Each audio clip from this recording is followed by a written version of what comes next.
Assalamualaikum warahmatullahi wabarakatuh.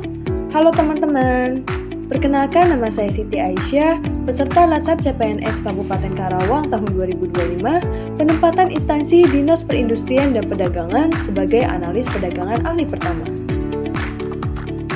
Pada kesempatan kali ini, izinkan saya untuk memaparkan profil instansi, visi, misi, struktur organisasi, serta tugas dan fungsi sebagai bentuk untuk memenuhi tugas Latsar Agenda 3 hari ke-8. Berikut adalah pemaparannya. Dinas Perindustrian dan Perdagangan Kabupaten Karawang merupakan instansi saya ditugaskan sebagai calon pegawai negeri sipil yang beralamatkan di Jalan Jenderal Ahmad Yani nomor 30, Kecamatan Karawang Barat, Kabupaten Karawang. Dinas Perindustrian dan Perdagangan Kabupaten Karawang memiliki visi dan misi, di mana untuk visinya yakni menuju Karawang maju, berdaya saing tinggi, dan berkelanjutan. Lalu, terdapat 5 misi pada Dinas Perindustrian dan Perdagangan Kabupaten Karawang, yakni yang pertama, membangun SDM yang adaptif dan berkarakter. Kedua, mendorong sarana prasarana pelayanan dasar yang inklusif dan infrastruktur wilayah yang terintegrasi.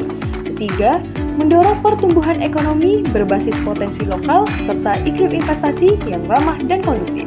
Keempat, mewujudkan pembangunan berkelanjutan dan berwawasan lingkungan. Dan yang kelima, menciptakan tata kelola pemerintahan guna mendukung pelayanan publik yang inovatif. Selanjutnya, untuk struktur organisasi pada Dinas Perindustrian dan Perdagangan Kabupaten Karawang dikepalai oleh Kepala Dinas. Pada Disperindak, terdapat 4 bidang utama, yakni bidang industri, bidang pengendalian perdagangan, bidang sarana distribusi perdagangan, dan bidang fasilitasi dan pengawasan usaha perdagangan. Sebagai ASN dengan jabatan analis perdagangan ahli pertama, khususnya di bidang pengendalian perdagangan, saya memiliki beberapa tupoksi, yaitu sebagai berikut. Yang pertama, mengidentifikasi data dan informasi penyusunan rekomendasi strategis bidang perdagangan atau perlindungan konsumen. Yang kedua, melakukan pembaruan data dan informasi terkait perizinan atau non-perizinan bidang perdagangan atau perlindungan konsumen. Yang ketiga, memeriksa kelengkapan dokumen pemohon sesuai dengan jenis permohonan perizinan atau non-perizinan perdagangan atau perlindungan konsumen. Yang keempat, melakukan pemantauan harga atau stok barang pokok dan barang penting. Dan yang kelima, menganalisis data dan informasi hasil pemantauan harga dan pasokan atau stok barang kebutuhan pokok dan barang penting. Selanjutnya adalah standar layanan yang harus dicapai dengan melihat nilai-nilai ASN berakhlak yang dikaitkan dengan indikator layanan yang harus dicapai serta contoh implementasinya yang dapat dilihat pada tabel berikut. Selanjutnya adalah keterkaitan tugas yang dilakukan dengan pencapaian tujuan instansi yang dapat diuraikan sebagai berikut.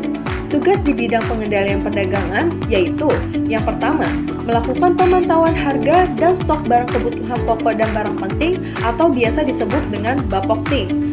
Lalu, kontribusinya terhadap tujuan instansi adalah mendukung stabilisasi harga dan ketersediaan barang penting bagi masyarakat.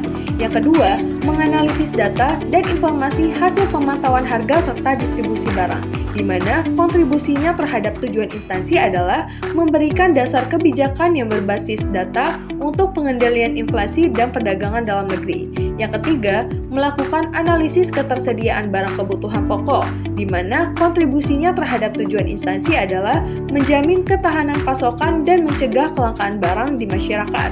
Yang keempat, memeriksa kelengkapan dokumen perizinan dan non-perizinan perdagangan, di mana kontribusinya terhadap tujuan instansi adalah memberikan kepastian hukum, melakukan penertiban administrasi, dan mendukung iklim usaha yang sehat. Selanjutnya adalah perwujudan Smart ASN. Smart ASN pada Dinas Perindustrian dan Perdagangan Kabupaten Karawang dapat diwujudkan dengan yang pertama, bekerja secara profesional dan berintegritas dengan memastikan pemantauan harga, stok barang pokok, dan pemeriksaan dokumen perizinan dilakukan secara jujur, akurat, dan transparan, serta rekomendasi kebijakan perdagangan yang dihasilkan dapat dipertanggungjawabkan. Yang kedua, menguasai teknologi dan berwawasan global dengan menggunakan sistem informasi perdagangan digital untuk memperbarui data dalam sistem perdagangan secara real-time dan mampu membaca tren perdagangan internasional, misalnya fluktuasi harga kedelai atau gandum agar kebijakan dalam negeri lebih antisipatif. Demikian yang dapat saya sampaikan. Terima kasih atas perhatiannya.